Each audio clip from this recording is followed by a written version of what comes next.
언니 지금 뭐 하는 거예요? 손가락 안 치워! 지연 씨는 왜 신우이의 손에 확 낚아챈 것일까요? 몹시나 화가 나 보이는데 두 여성에게 무슨 일이 있었던 것일까요? 사연 곧 시작합니다. 시작 전에 제게 힘을 줄 수 있는 무료 버튼 구독과 좋아요 부탁드려요. 이 사연을 어느 지역에서 듣고 계신가요? 지역 이름이나 장소를 댓글로 남겨주시면 저 또한 즐거운 마음으로 인사드릴게요. 저는 오늘도 완벽한 며느리였습니다. 아침 6시에 일어나 시어머니께서 좋아하시는 미역국을 끓이고 남편 준호의 와이셔츠에 다림질을 했죠. 시어머니께서는 제가 만든 반찬을 드시면서도 한마디씩 하십니다.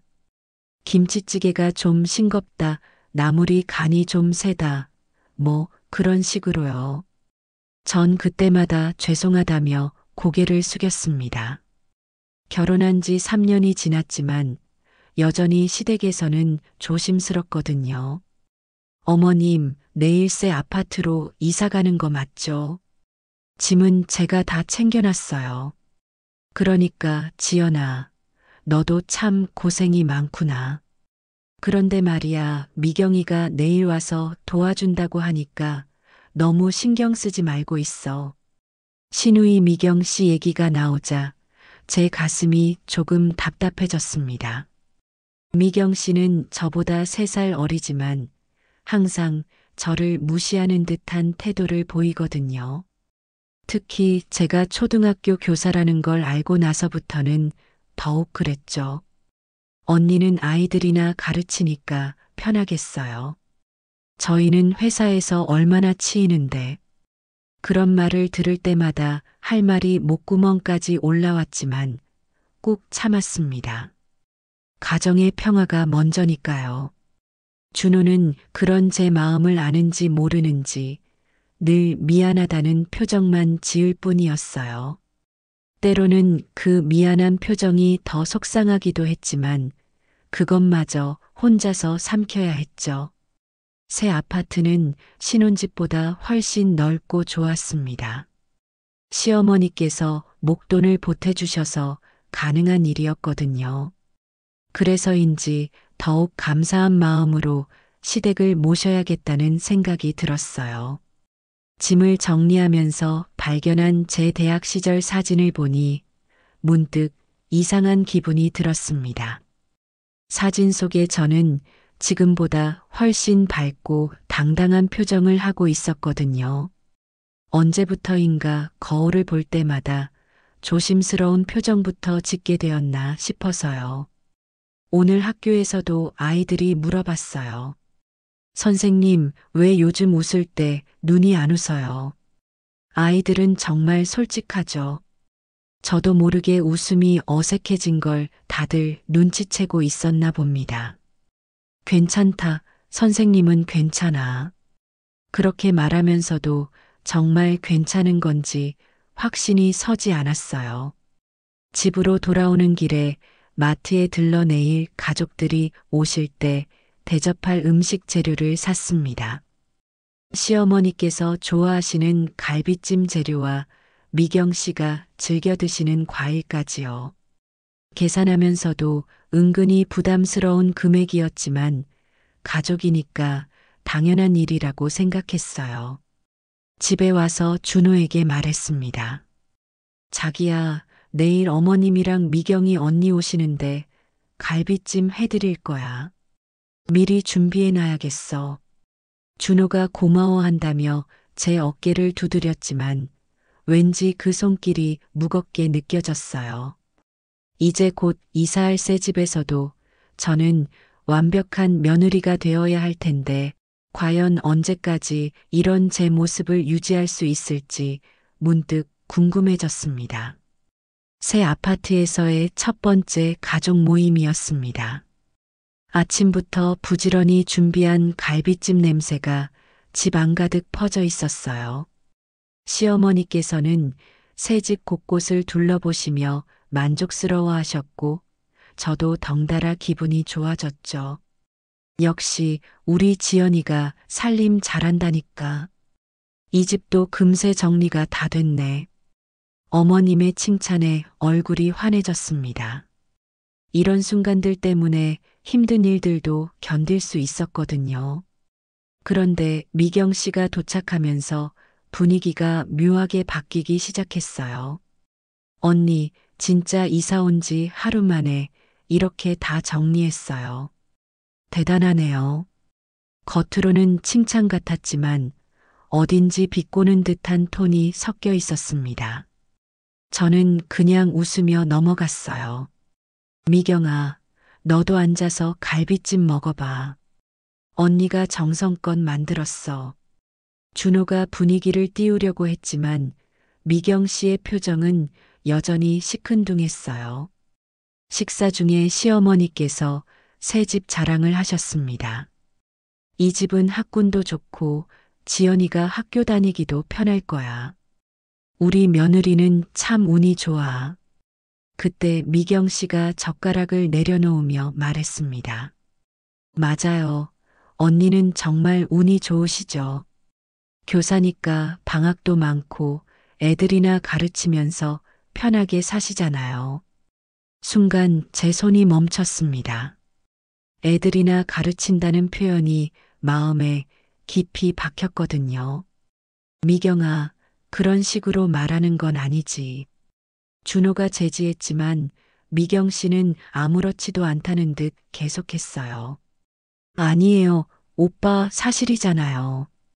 전 회사에서 야근하고 주말 출근하는데 언니는 아이들 상대하면서 월급은 꼬박꼬박 받으시니까 제 가슴이 답답해지기 시작했습니다. 아이들을 가르치는 일이 그렇게 만만한 일인가요? 29명의 아이들 한 명 한 명에게 신경 쓰고 학부모들과 소통하고 밤늦게까지 수업 준비를 하는 일이 그렇게 쉬운 일인가요? 그래도 참았습니다. 가족이니까요. 식사를 마치고 설거지를 하는데 미경 씨가 부엌으로 따라왔어요. 언니, 진짜 궁금한데 교사 생활 어때요? 맨날 똑같은 거 가르치면서 지겹지 않아요. 어떻게 대답해야 할지 몰라 그냥 웃으며 설거지에 집중했어요. 아, 맞다. 언니가 요즘 새로 부임한 애들한테 적응 못한다고 들었는데 진짜예요. 그 순간 제 손이 떨렸습니다. 누가 그런 말을 했을까요? 새로 온 동료들과 조금 어색한 건 사실이었지만 적응 못한다니요. 누가 그런 말을. 그냥 들은 얘기예요. 어차피 선생님들끼리 다 아는 얘기잖아요. 미경 씨의 말에 뭔가 악의가 담겨 있다는 걸 느꼈지만 여전히 참았어요. 거실에서 시어머니께서 부르셨습니다. 지연아, 미경아, 빨리 와서 앉아. 우리 새 집에서 사진이나 한 장 찍자. 가족 사진을 찍으며 억지로 웃었지만 마음은 점점 무거워졌어요. 사진 속에서도 미경 씨는 제게서 한 발짝 떨어져 서 있었죠. 모두가 돌아가신 후 설거지를 마저 하는데 준호가 다가왔어요. 미경이 말 너무 신경 쓰지 마. 원래 저런 애야. 준호의 위로도 공허하게 들렸습니다. 저런 애라고 하지만 결국 제가 참아야 하는 건 변하지 않으니까요. 그날 밤 잠자리에 누워서도 미경 씨의 말들이 계속 맴돌았어요. 과연 제가 정말 운이 좋은 사람일까요? 아니면 그냥 참기만 하는 사람일까요? 내일부터는 새 집에서의 새로운 일상이 시작될 텐데 과연 무엇이 달라질 수 있을까요? 이사한 지 일주일이 지났습니다. 새 집에서의 생활은 생각보다 평온했어요.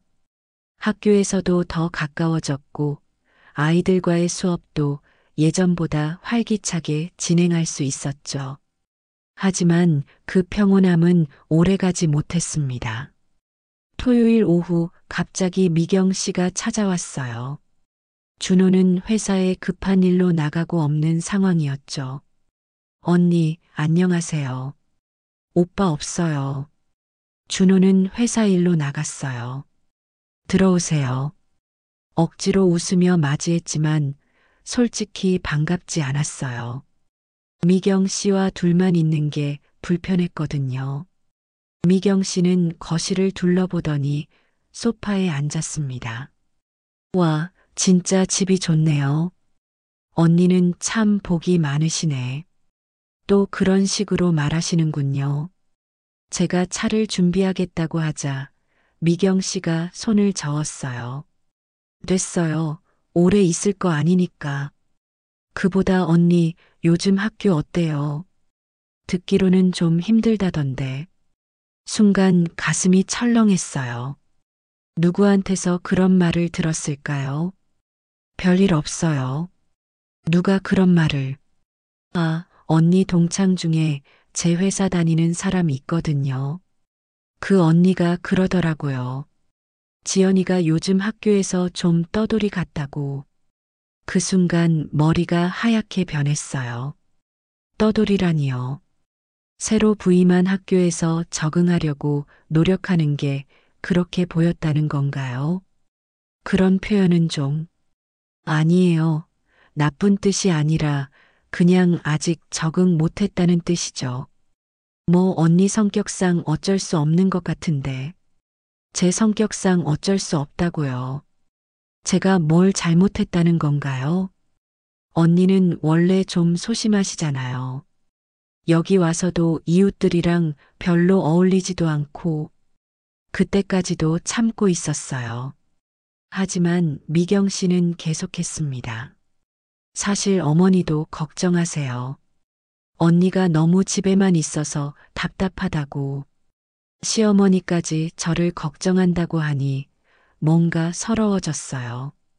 저는 나름대로 최선을 다해 살고 있는데 저는 제 나름대로 열심히 살고 있어요. 그렇긴 한데 좀 더 적극적으로 사셔야죠. 언니가 여기서도 선생 노릇하려고 하면 안 되잖아요. 그 순간이었어요. 여기서도 선생 노릇이라는 말에 제 안에서 뭔가가 폭발할 것 같았어요. 그게 무슨 말이에요? 아니, 언니는 학교에서 아이들 가르치시잖아요. 근데 집에서나 동네에서도 그런 식으로 하시면 미경 씨가 일어나며 제게 손가락을 가리켰습니다. 네가 여기서도 선생질이냐? 그 순간 제 이성의 끈이 끊어졌어요. 3년 동안 참아왔던 모든 것들이 한순간에 터져 나왔죠. 선생질이라고요. 제 목소리가 떨렸어요. 미경 씨는 제 반응을 보며 오히려 더 당당해지는 것 같았어요. 맞잖아요. 맨날 뭔가 가르치려고 들고 잘난 척하고. 그때 제가 벌떡 일어났어요. 제 손이 주먹을 쥐고 있다는 걸 나중에서야 깨달았죠. 저는 그냥 말이 제대로 나오지 않았어요. 하지만 분노는 계속 끌어올랐죠. 미경 씨가 비웃듯 말했습니다. 뭐 화났어요. 사실대로 말했는데. 그 순간 저도 모르게 미경 씨의 팔을 세게 잡았어요. 아니, 잡은 게 아니라 거의 움켜쥔 거였죠. 아파요. 언니 뭐해요? 미경 씨가 소리쳤지만 저는 손을 놓을 수가 없었어요. 3년 동안 쌓인 분노가 이 순간 폭발하고 있었거든요. 바로 그때 현관문이 열리며 준호가 들어왔어요. 여보, 미경아, 무슨 일이야? 준호가 놀란 표정으로 우리를 바라보는 순간 저는 비로소 제가 뭘 하고 있는지 깨달았습니다. 그날 밤은 지옥 같았습니다. 준호가 미경 씨를 달래느라 바빴고 저는 침실에서 혼자 떨고 있었어요. 제 손이 아직도 미경 씨의 팔을 잡았던 감촉을 기억하고 있었거든요. 여보, 나와서 얘기 좀 하자. 준호가 침실 문을 열며 들어왔어요. 그의 표정은 제가 본 적 없을 만큼 심각했죠. 미안해. 정말 미안해. 저는 그것밖에 할 말이 없었어요. 지연아, 도대체 무슨 일이야? 미경이가 그렇게 무서워하는 모습 처음 봤어. 무서워했다고요. 미경 씨가요. 항상 저를 무시하고 조롱하던 그 미경 씨가 무서워했다는 게 믿어지지 않았어요. 나도 모르게 그랬어. 너무 화가 나서. 뭐가 그렇게 화가 났는데. 미경이가 뭐라고 했길래. 준호에게 모든 걸 말했어요. 미경 씨가 평소에 어떻게 저를 대했는지, 오늘 무슨 말을 했는지.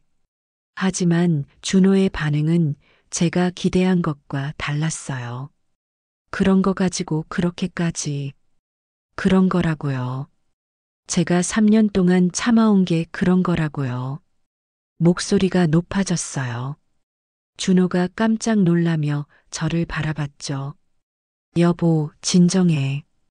이웃들 다 들을 거야. 또 그런 식으로 말하는군요. 제 마음보다 남들 시선이 더 중요한 거였나요? 그날 밤 준호는 거실에서 잤어요. 결혼 후 처음 있는 일이었죠. 혼자 침대에 누워 천장을 바라보며 생각했어요. 언제부터 이렇게 되었을까요? 언제부터 제가 이렇게 조심스럽고 억압당하는 사람이 되었을까요? 결혼 전 제 모습이 떠올랐어요.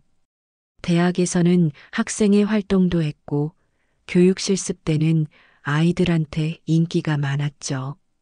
당당하고 밝은 사람이었거든요. 하지만 시댁에 들어오면서부터 달라지기 시작했어요. 지연아, 목소리 좀 낮춰. 여자가 너무 시끄러우면 안 돼. 지연아, 그런 옷은 너무 화려해. 며느리가 얌전해야지. 지연아, 친정 얘기는 자제하는 게 좋겠어. 시댁이 우선이야. 하나하나 제 모습을 깎아내리더니 어느새 저는 목소리도 작아지고 옷차림도 수수해지고 의견도 말하지 않는 사람이 되어 있었어요. 그리고 미경 씨는 그런 제 모습을 보면서 더욱 우습게 여겼던 거죠. 다음 날 아침 준호가 출근하기 전에 말했어요. 오늘 어머니가 오신다. 미경이가 어머니한테 다 말했어. 가슴이 철렁했어요. 시어머니께서 오신다니. 아마 저를 혼내러 오시는 거겠죠. 오전 10시쯤 시어머니께서 도착하셨어요. 평소보다 표정이 더 굳어 보이셨죠? 어머님, 안녕하세요. 인사를 드렸지만 시어머니께서는 바로 소파에 앉으시며 말씀하셨어요. 지연아, 앉아보자. 우리 얘기 좀 해야겠구나. 죄송합니다, 어머님. 제가 잘못했어요. 뭐가 잘못된 건지도 모르면서 무조건 사과부터 했어요. 그게 제가 3년 동안 배운 생존법이었거든요. 미경이한테서 들었다. 내가 손찌검을 했다면서. 손찌검이라는 표현에 가슴이 아팠어요. 제가 미경 씨를 때린 게 아니라 팔을 잡았을 뿐인데. 어머님, 저는 시어머니께서 손을 들어 제 말을 막으셨어요. 말 다 들었다. 미경이가 뭐라고 했는지도 알고 있어. 그런데 그런 걸로 그렇게까지 할 이유가 있나? 그런 걸로요. 준호에 이어 시어머니까지 그런 식으로 말씀하시는군요. 어머님께서는 한숨을 쉬시더니 계속 말씀하셨어요. 지연아, 너는 좋은 애야. 그런데 요즘 좀 예민해진 것 같더라. 혹시 아이 생각 때문에 스트레스 받는 거 아니야? 아이 생각이요. 그렇지. 결혼한 지 3년이 다 되어 가는데 아직 소식이 없으니까 마음이 조급하겠지. 순간 모든 게 연결됐어요. 제가 예민해진 이유를 아이 때문으로 돌리시는 거였어요. 제 마음의 진짜 아픔은 아무도 이해하려 하지 않으시는 거죠. 그때 문득 제 입에서 말이 튀어나왔어요. 어머님, 저도 사람이에요. 뭐라고? 저도, 저도 존중받고 싶어요. 시어머니의 표정이 순식간에 변했습니다. 뭐라고 했니? 지금 제가 방금 무슨 말을 했는지 스스로도 놀라웠어요. 3년 동안 한 번도 시어머니께 그런 식으로 말한 적이 없었거든요. 어머님, 죄송합니다. 제가, 아니다, 지연아. 내가 방금 뭐라고 했는지 다시 말해봐. 시어머니의 목소리가 차갑게 식어 있었어요. 하지만 이미 말이 나온 이상 돌이킬 수는 없었죠. 저도 존중받고 싶다고 했어요. 그 순간 시어머니께서 소파에서 벌떡 일어나셨어요. 존중을 받고 싶다고. 그럼 지금까지 우리가 널 존중 안 했다는 뜻이냐? 아니에요. 그런 뜻이 아니라. 그럼 무슨 뜻이야? 명확하게 말해봐. 시어머니의 날카로운 눈빛에 움츠러들 뻔했지만 이번엔 참지 않기로 했어요. 미경 언니가 제가 하는 일을 계속 무시해요. 선생질한다고 애들이나 가르친다고. 그게 뭐 어때서? 사실이잖아. 사실이라고요. 그 말에 제 가슴이 쿵 내려앉았어요. 시어머니도 미경 씨와 같은 생각이셨던 거군요. 어머님도 그렇게 생각하세요. 제가 하는 일이 그렇게 하찮다고요. 하찮다고 한 적 없어. 하지만 집안일이 우선이지 직장이 우선이야. 그 순간 현관문이 열리며 준호가 들어왔어요. 회사에서 급히 나온 모양이었죠. 어머니, 지연아, 무슨 일이야? 목소리가 밖에까지 들렸어. 준호야, 때마침 잘 왔다. 내 아내랑 좀 얘기해봐. 시어머니께서 준호에게 상황을 설명하셨어요. 하지만 제가 들은 것과는 전혀 다른 이야기였어요.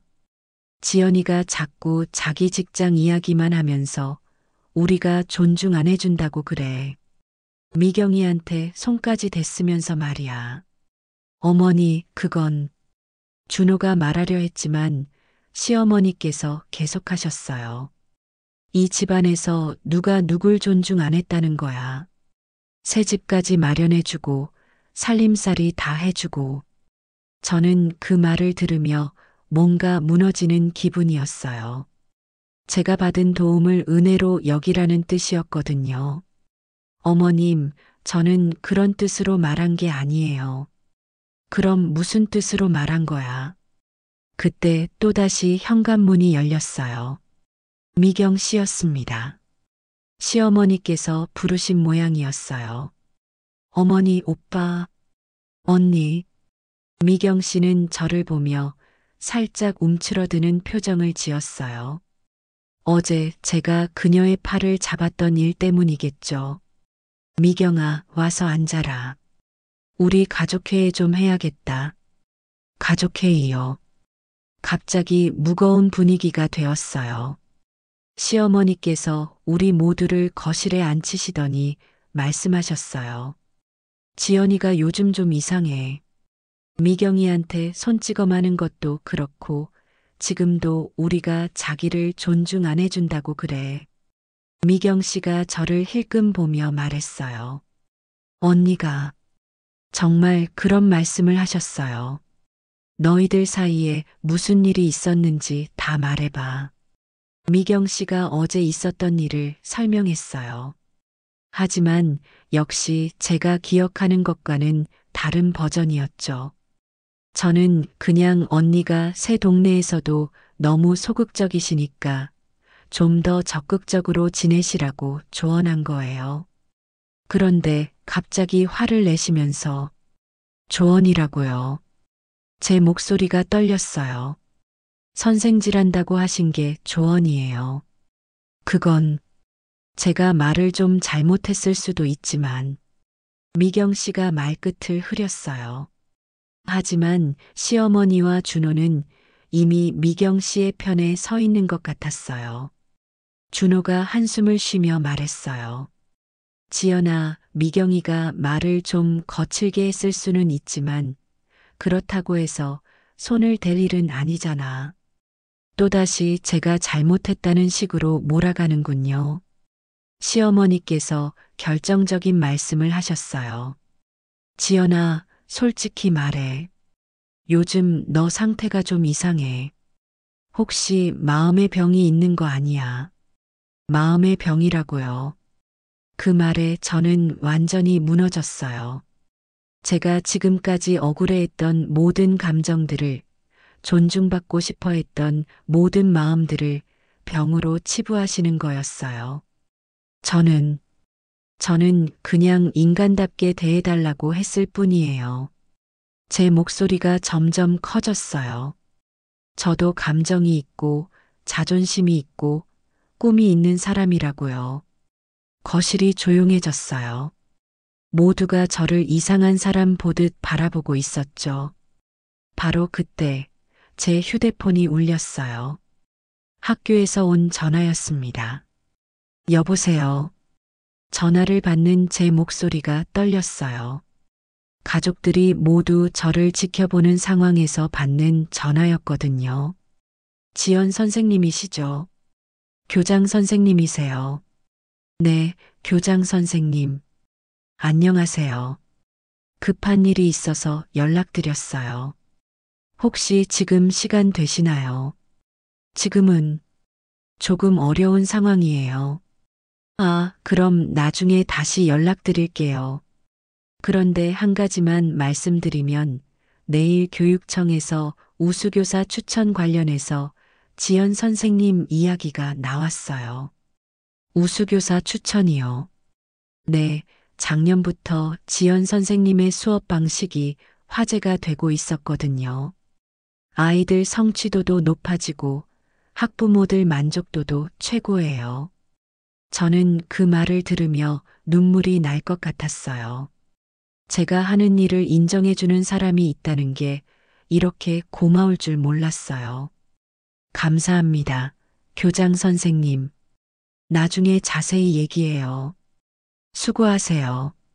전화를 끊고 나니 가족들이 모두 저를 바라보고 있었어요. 뭔 전화야? 준호가 물었어요. 학교에서요. 우수교사 추천 얘기였어요. 그 말에 거실 분위기가 묘하게 바뀌었어요. 시어머니께서 의외라는 표정을 지으셨고 미경 씨는 어이없다는 듯 웃었어요. 우수교사요. 언니가요. 미경 씨의 반응에 가슴이 아팠어요. 그렇게 믿기 어려운 일인가요? 네, 그런 것 같아요. 시어머니께서 말씀하셨어요. 그래, 내가 일은 열심히 하는구나. 그런데 지연아, 아무리 일을 잘해도 집안에서는 조심해야 해. 또 그런 식으로 말씀하시는군요. 제가 뭘 잘못했다는 건지 정말 모르겠어요. 준호가 중재하려 했어요. 어머니, 지연이도 인정받을 일이 있으면 기뻐해 주시죠. 그런데 미경 씨가 갑자기 입을 열었어요. 오빠, 그런데 언니 정말 괜찮은 거 맞아요. 요즘 너무 이상해 보이는데. 뭐가 이상하다는 거예요? 제가 직접 물었어요. 글쎄요. 예전 언니 같지 않다고 해야 하나. 원래 언니는 조용하고 순한 사람이었잖아요. 그 말에 뭔가 걸렸어요. 원래 제가 어떤 사람이었다는 걸 미경 씨가 어떻게 알죠? 미경 언니, 제가 원래 어떤 사람이었는지 어떻게 아세요? 미경 씨가 당황하는 표정을 지었어요. 그냥 오빠한테서 들은 얘기고 준호를 보았어요. 준호가 미경에게 제 옛날 얘기를 했다는 건가요? 자기야, 뭘 얘기했어요? 준호가 머뭇거리더니 말했어요. 그냥 내가 원래 활발한 성격이었는데 결혼 후에 조용해졌다고, 활발한 성격이었다고요. 저는 그 말에 뭔가 이상함을 느꼈어요. 시어머니께서 갑자기 말씀하셨어요. 지연아, 사실 우리도 내가 좀 변했다는 생각을 하고 있었어. 처음에 우리 집에 왔을 때는 참 밝고 예의 바른 애였는데, 처음에 왔을 때요. 그래, 준호랑 사귈 때 말이야. 그때는 정말 착하고 순한 애였어. 그 순간 제 머릿속에 퍼즐 조각들이 맞춰지기 시작했어요. 어머님, 제가 처음에 밝고 순했다고 하셨는데, 그럼 지금은 그렇지 않다는 뜻인가요? 아니야, 그런 뜻은 아니고. 시어머니께서 말을 흐리셨어요. 미경 씨가 끼어들었어요. 언니, 진짜 궁금한데, 언니는 왜 교사가 됐어요? 원래 꿈이 교사였어요. 그 질문에 저는 잠시 멈췄어요. 제가 왜 교사가 되었는지 사실 명확하게 기억나지 않았어요. 아이들을 좋아해서요. 그런데 언니, 아이 계획은 없어요. 교사면서 정작 본인은 아이를 안 낳으시네. 그 말에 준호가 버럭 소리쳤어요. 미경아, 그런 식으로 말하는 거 아니야. 오빠, 저는 그냥 궁금해서. 하지만 저에겐 다른 게 더 궁금했어요. 미경 언니, 언니는 저에 대해서 어떻게 그렇게 많이 알고 있어요? 미경 씨가 또 당황했어요. 그냥 가족이니까. 가족이라고 해서 제 성격이 어떻게 변했는지까지 알 수는 없잖아요. 그때 시어머니께서 깊은 한숨을 쉬셨어요. 지연아, 사실은 미경이가 너희들을 많이 지켜봤어. 지켜봤다고요. 준호와 미경이가 서로 눈빛을 주고받았어요. 뭔가 숨기는 게 있다는 직감이 들었어요. 어머니, 그만해요. 준호가 말렸지만 시어머니는 계속하셨어요. 미경이가 원래 준호를 좋아했어. 그 순간 세상이 멈춘 것 같았어요. 뭐라고요? 미경이가 준호를 오래전부터 좋아했는데 준호가 너를 선택한 거야. 저는 미경 씨를 바라봤어요. 그녀의 얼굴이 빨갛게 달아오르고 있었어요. 그래서 저를 미워한 거예요. 미경 씨가 준호를 좋아했다는 말을 듣는 순간 모든 퍼즐이 완성됐습니다. 그래서였구나. 제가 중얼거렸어요. 미경 씨가 저를 그렇게 무시하고 깎아내리려 했던 이유가, 제가 교사라는 직업을 가진 걸 못마땅해 했던 이유가, 모든 게 질투 때문이었던 거예요. 언니, 오해하지 마세요. 그건 정말 옛날 일이고, 미경 씨가 변명하려 했지만 저는 더 이상 들을 마음이 없었어요. 오해요. 3년 동안 저를 괴롭힌 게 오해라고요. 괴롭혔다니 그런 적 없어요. 없다고요. 제 목소리가 점점 높아졌어요. 애들이나 가르친다고, 선생질한다고, 떠돌이 갔다고 한 게 괴롭히지 않은 거예요. 그건 그냥 미경 씨가 말을 잇지 못했어요. 시어머니께서 다급하게 말씀하셨어요. 지연아, 진정해.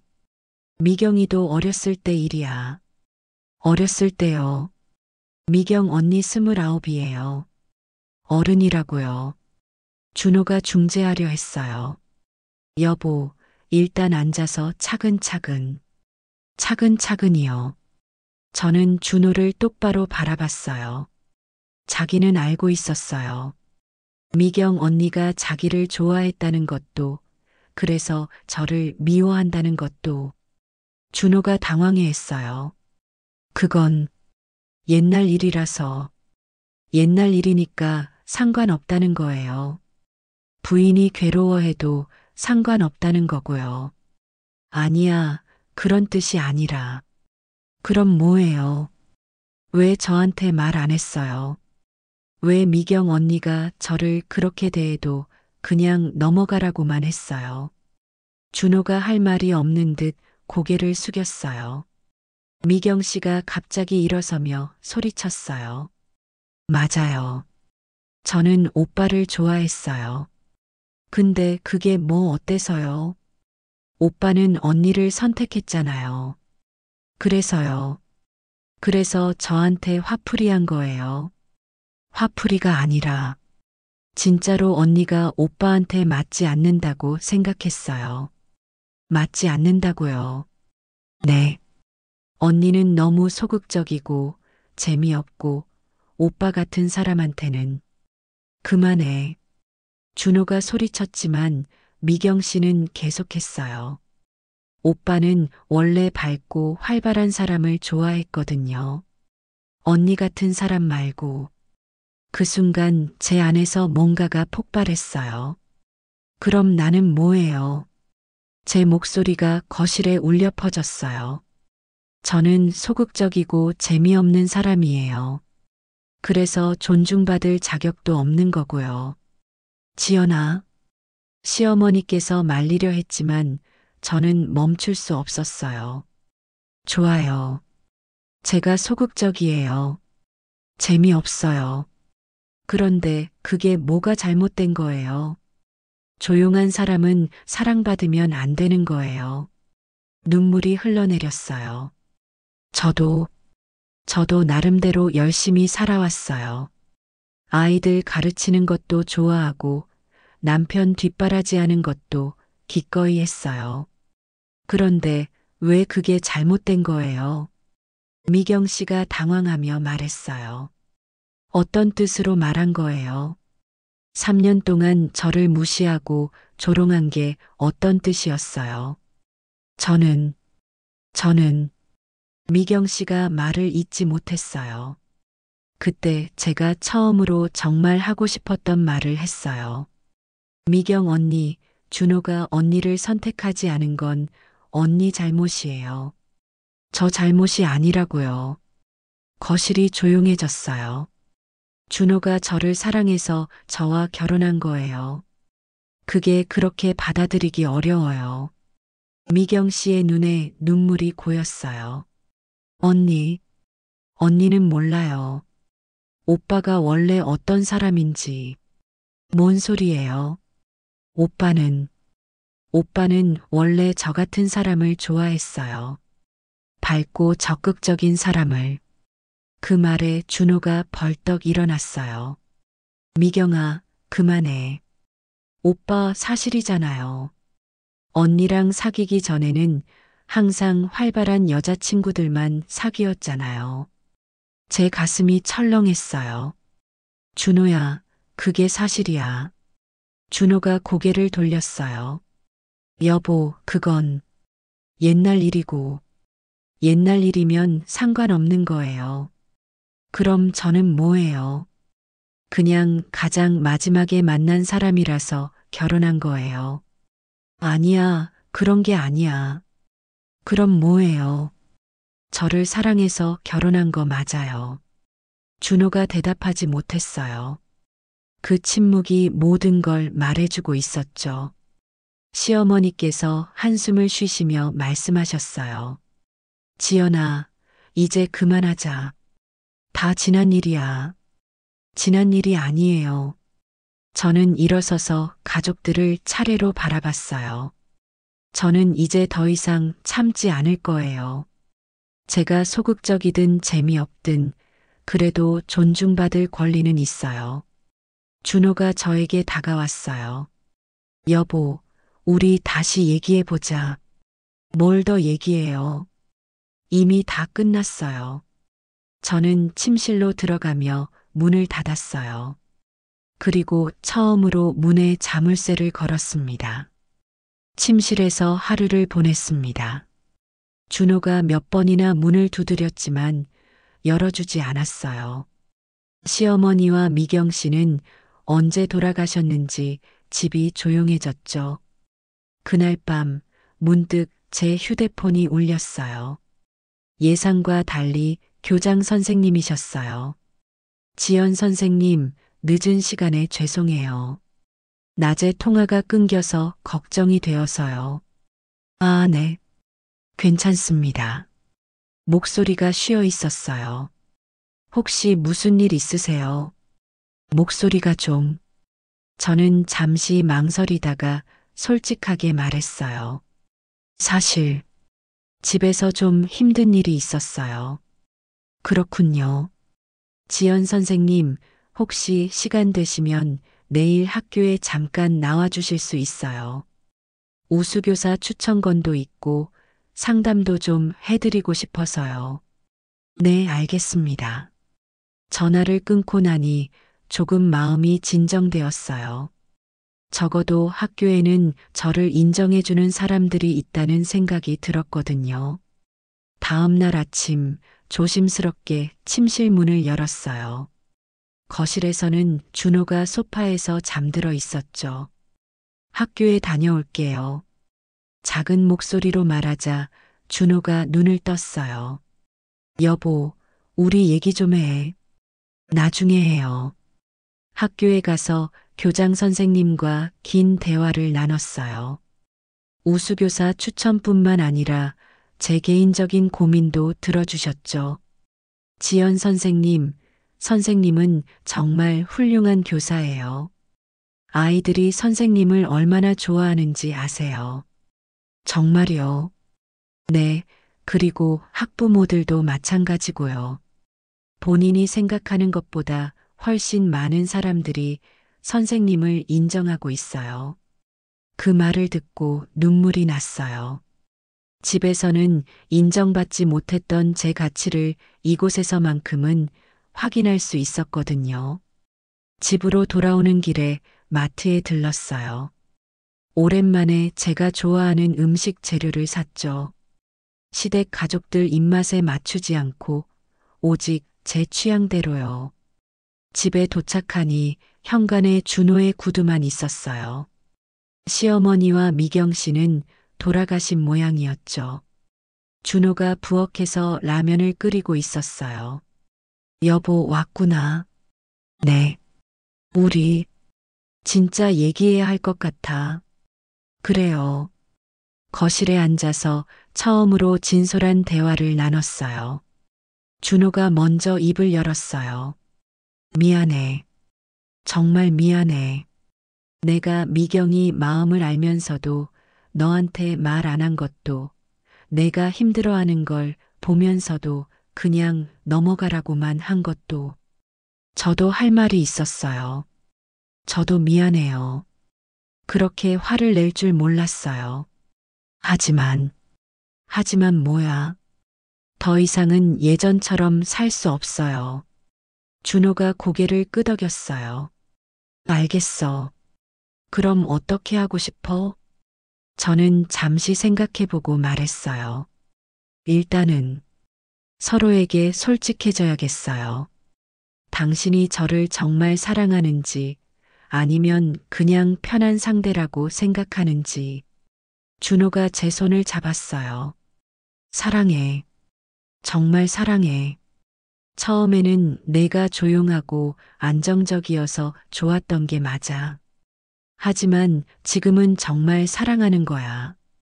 처음에는 그래서였군요. 미안해. 하지만 사람 마음이 변할 수도 있는 거잖아. 지금은 내가 없으면 안 되는 걸. 저도 준호를 바라보며 말했어요. 저도 변했어요. 예전처럼 무조건 참지는 않을 거예요.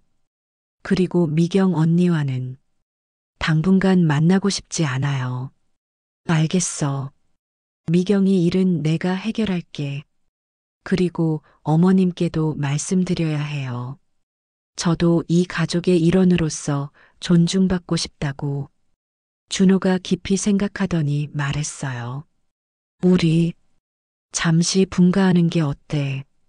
서로 생각할 시간도 필요할 것 같고. 그 제안에 가슴이 조금 가벼워졌어요. 며칠 후 미경 씨가 찾아왔어요. 하지만 예전과는 완전히 다른 모습이었죠. 언니, 정말 죄송해요. 고개를 숙이고 있는 미경 씨를 보며 저도 마음이 복잡했어요. 미경 언니도 힘들었겠지만 그렇다고 해서 저를 그렇게 대해도 되는 건 아니었어요. 맞아요. 변명의 여지가 없어요. 제가 정말 치졸했어요. 우리는 오랫동안 얘기를 나눴어요. 미경 씨의 질투심, 제가 느꼈던 상처, 그리고 앞으로 어떻게 지낼 것인지에 대해서요. 언니, 저 정말 반성하고 있어요. 언니가 용서해 주시면 다시 시작할 수 있을까요? 시간이 필요해요. 하지만 노력해 볼게요. 한 달 후 시어머니께서 조용히 찾아오셨어요. 지연아, 그동안 많이 생각해 봤어. 우리가 널 너무 당연하게 여겼구나. 어머님, 내 마음을 이해하려고 하지 않았어. 미안하다. 시어머니의 진심 어린 사과를 듣고 있으니 지난 3년간의 서운함이 조금씩 풀리는 기분이었어요. 지금은 새로운 균형을 찾아가는 중이에요. 예전처럼 무조건 참지도 않고 그렇다고 감정만으로 행동하지도 않으려고 해요. 준호와의 관계도 시댁과의 관계도 그리고 가장 중요한 저 자신과의 관계도 천천히 회복해 나가고 있습니다. 완벽한 며느리가 아니어도 괜찮다는 걸, 조용하고 소극적인 사람도 사랑받을 자격이 있다는 걸 이제는 알고 있어요. 그리고 무엇보다 저도 존중받을 권리가 있다는 걸 잊지 않으려고 합니다.